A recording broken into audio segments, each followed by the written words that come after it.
အားလုံးပဲမင်္ဂလာပါဒီကျွန်တော်ပြောပြပေးမှာကတော့ကျွန်တော်ကန်နိုပင်နာတွေမှာလက်တော့မလို့ပဲနဲ့ကျွန်တော်တို့ချက်ဟိုက်ဂလီမီပါဝါဂလီမီကိုဘယ်လိုလုပ်ရမလဲဆိုတာကိုကျွန်တော်ပြပြပေးသွားမှာဖြစ်ပါတယ်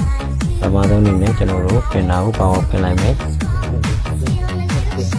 အဲ့မှာကျွန်တော်တို့ဝိုင်းဆိုတာလေးပေါ်လာလိမ့်မယ်အဲ့မှာကျွန်တော်တို့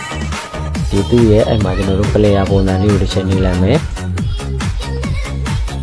အဲ့မှာ1နဲ့ player ပေါ်ပြီဆိုရင်ကျွန်တော်တို့က flag ကိုနှိပ်လိုက်မယ်ဆိုရင်ကျွန်တော်တို့ဖြစ်သွားမှာဖြစ်ပါတယ်ကျွန်တော် machine ရဲ့အခြား data ပြန်ကြပေးမယ်အဲ့မှာ player ပုံလေးကိုတစ်ချက်နှိပ်မယ်1ရဲ့ player ပေါ်ပြီဆိုရင်ကျွန်တော်တို့ flag ကိုတစ်ချက်နှိပ်လိုက်မယ်အဲ့ဒါဆိုရင်ကျွန်တော်တို့ notification စတင်ပြီးလုပ်နေပါပြီ